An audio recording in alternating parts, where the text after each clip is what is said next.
Hello and welcome back to the Loud and Clear Communication course. In today's session, we're going to be looking at body language and delivery and why these two things are so important when we're thinking about delivering great talks.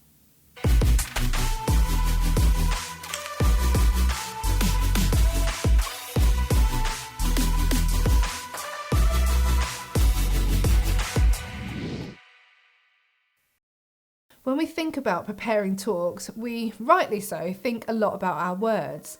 We're thinking about the material that we're drawing from is the Bible, so we want to be careful with our words. And we're thinking of all that research that we want to do and how we're going to present that to our audience, how we're going to help them connect with it through our illustrations, how we're going to help them work out what to do with their teaching in their everyday life. So we're thinking a lot about our words. The trouble is, when it comes to communication, so much of what our audience receive will have nothing to do with those words. Over 90% of our communication is going to come down to what we do with our bodies and how we use our voices.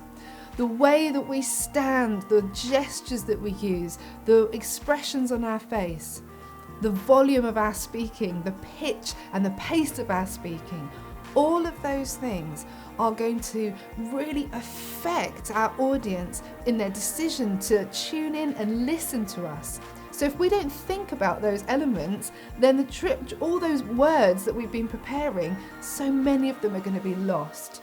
So body language and delivery, we've really got to think about those two elements and get to grips with how to use them well. You know what? Every day, you and I find ourselves in a battle between what is easy and what is best. And I found out that the easy thing and the best thing are very rarely the same thing. Enter through the narrow gate.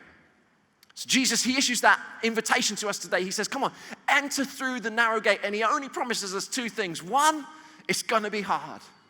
And two, it's going to be best. It's going to be worth it. But because he's Jesus, and because he's so good, and because he's so kind, he doesn't ask you and I to enter through the narrow gate. He doesn't ask you and I to choose the hard road without already having chosen to enter through the narrow gate himself.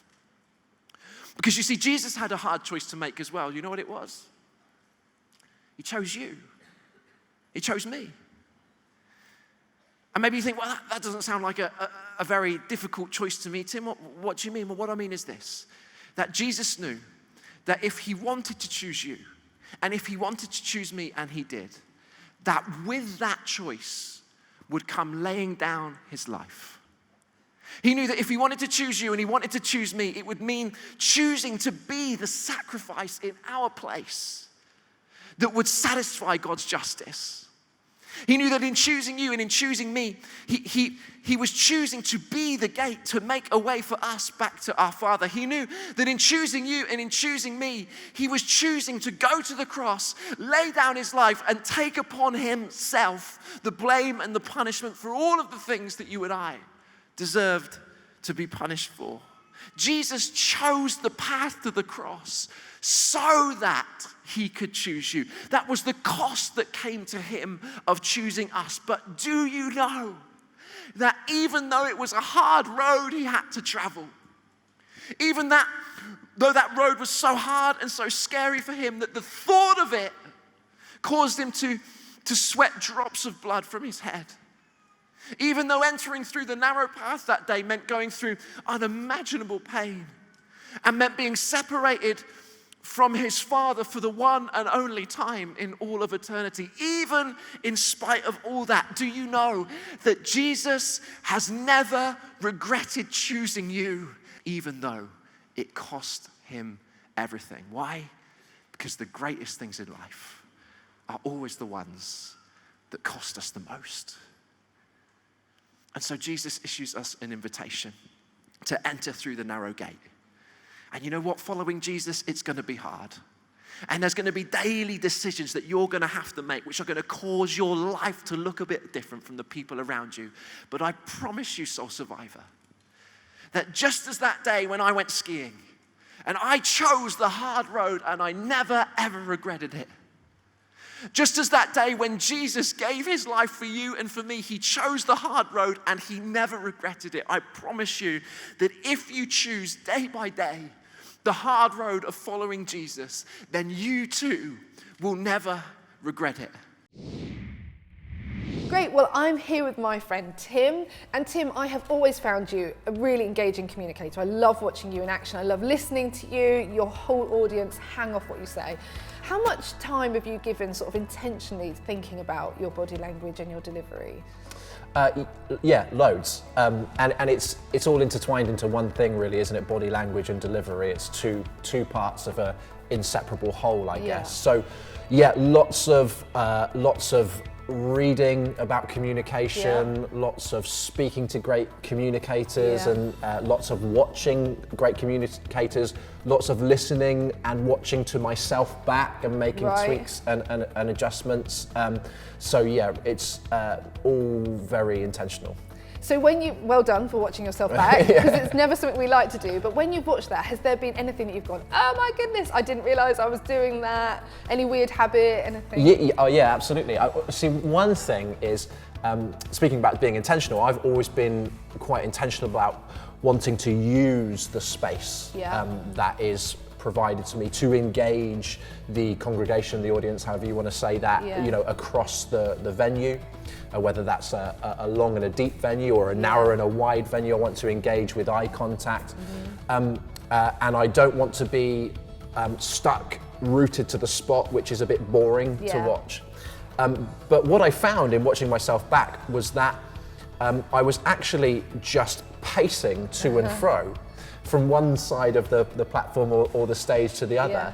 And that actually was quite difficult to watch. And I realized that what I needed to adjust, having watched myself back, was to actually, yes, use the space, yes, engage people in different parts of the room, but actually to have a root point or an anchoring point to which I would return, pause for a few moments, stand on my 2 feet, not move, engage people with my hands, with my face, with my eyes.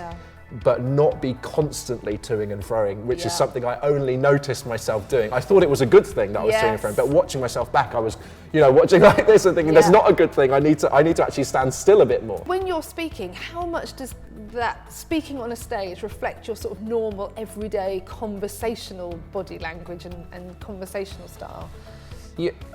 Well, I guess I would say it does and it doesn't, in that I am quite a naturally enthusiastic person, but I'm an introvert, so I'm not necessarily a naturally forthcoming person.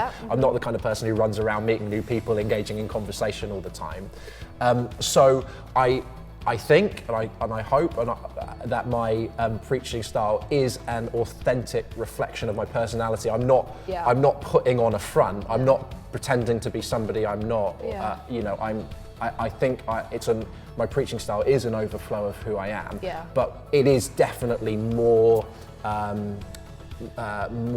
enthusiastic. It's a bit larger than life because you're trying to engage a whole group of people rather than just a person in front of you. But I think for me, the thing is that when I preach, I really feel like I come alive. I hope that we all find in life that thing that when we do it, we go, this is what I was made for. And I kind of get that sense when I'm preaching or communicating the gospel. And so naturally my passion, I feel like I'm quite a passionate communicator. I'm not stirring that up, it's just coming out of me. It's just so I almost can't contain some of that passion and that overflow. And when I get to talk about Jesus and talk about the gospel, it naturally comes out a bit bigger in me than it might in a one-to-one kind of conversation in that way. And did it always feel like that? So this kind of coming alive, like if you think back to when you first began to speak, when presumably you were quite nervous, did it always feel like that, or did the nerves hold you back? How did that look like? I think it did always feel like that, and that's not to say that I haven't become more assured or more confident as I've gone on, but it's always felt very natural to me, and so I think my process of development and growth has been like Paul says to Timothy, fan into flame the gift of God that's within you. It's been taking that kind of raw thing that that God put in me, the way he made me, and then it's been learning to steward that and craft that and develop that and multiply that, parable of the talents kind of stuff. So being intentional about that. But I think it has always felt quite natural, and I've always felt comfortable. I'm not saying I've never felt nervous, but I've always felt comfortable in that environment of speaking in front of a large group of people. Great. And so, and this whole thing about, the speaking in front of a large group and sort of naturally you talked earlier about using the stage and using the space. Talk to me about how body language and delivery changes, if you were addressing a small group compared to like 10,000 people. Is that something that you think about in advance? Is that something you naturally match your body language and delivery to? How does that work? Yeah, I think it does change to a degree in terms of the size of the group or the congregation or the audience. In a larger auditorium, you're often being filmed, and what you are doing is also appearing on the screen. And what I found, and you might find this when you're sitting in the congregation and watching a talk, is that it tends to be that even if the live person is there in front of you and you can see them, actually you watch the screen. And so what that kind of does is it replicates that closer, more intimate setting anyway. So people can still see the nuances in your face, your hand gestures. And so I think probably when I originally started speaking in larger auditoriums or stages, I tried to replicate that by going bigger, by using the stage more and more. But I think over time I realised, actually, I think I'm over-egging it a little bit because there is a close-up there on the screen. So it's a tricky thing to balance. But I'm always thinking about stuff like, there's moments in the talk where I know in this moment I need to come away from the lectern or the stand where my notes are. I want to be as close to the front of the stage as I can. I don't want to be pacing, I want to be still, and I want to, in this moment, I know I just need to look the audience in the eye and make this point.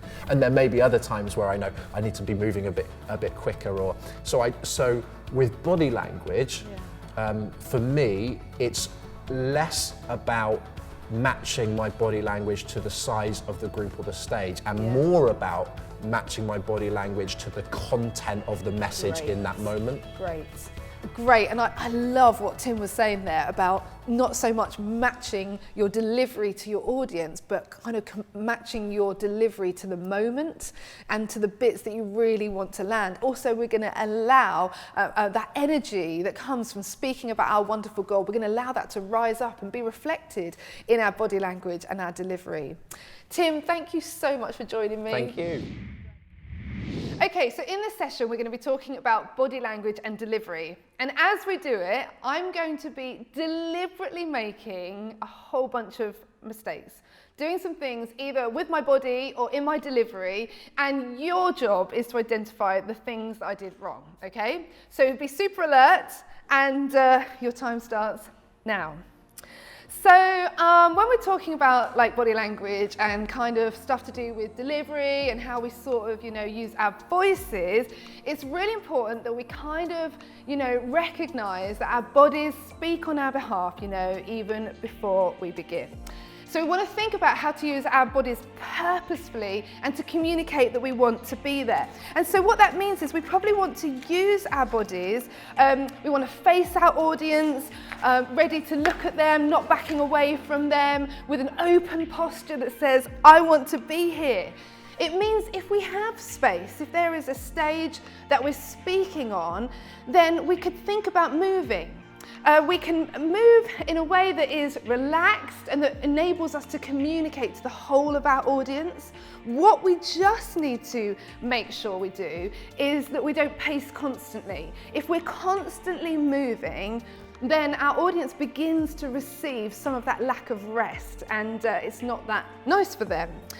And also, if we are going to move, we need to make sure that if we have moved away from our notes, that we are back by our notes when we need to move to the next section.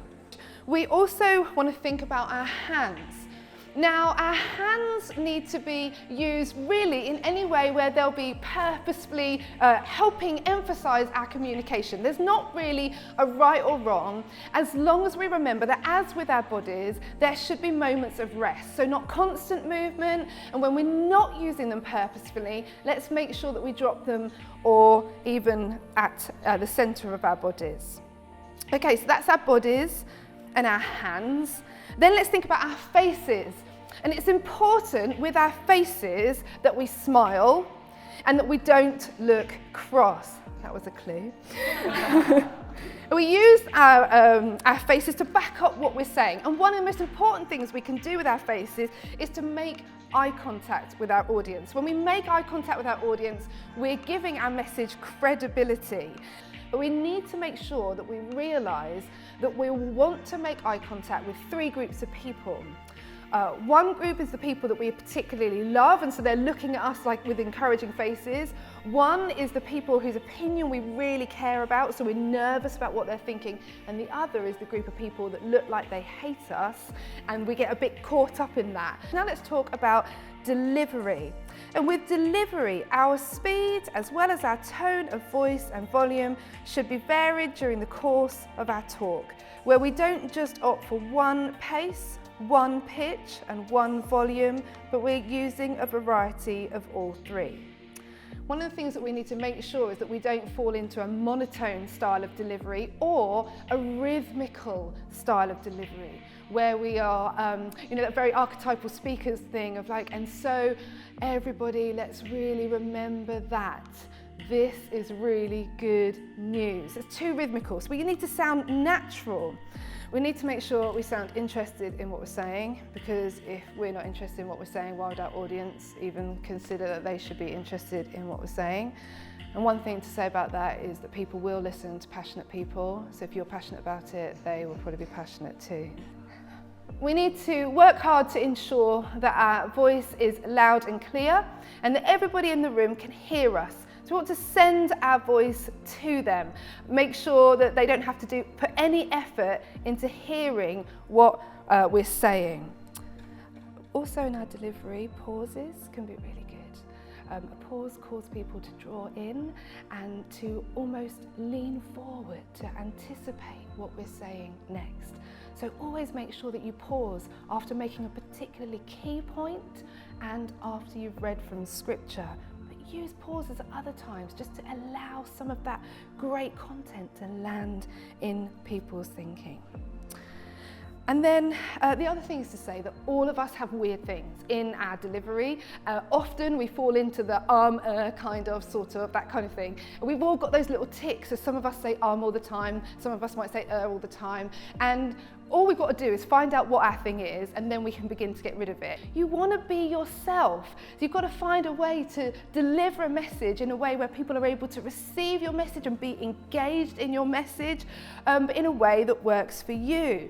So if I haven't already said this before, do think about rehearsing your talk out loud. Give it a couple of times.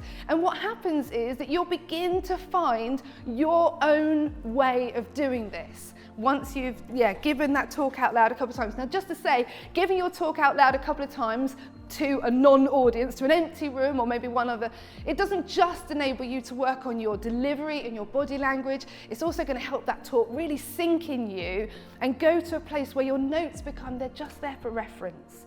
You don't need to read them, you don't need to memorize them, but it goes to another part of you where you're then able to speak that talk more freely. And when you can do that, you'll find a lot of the body language and the delivery stuff takes care of itself.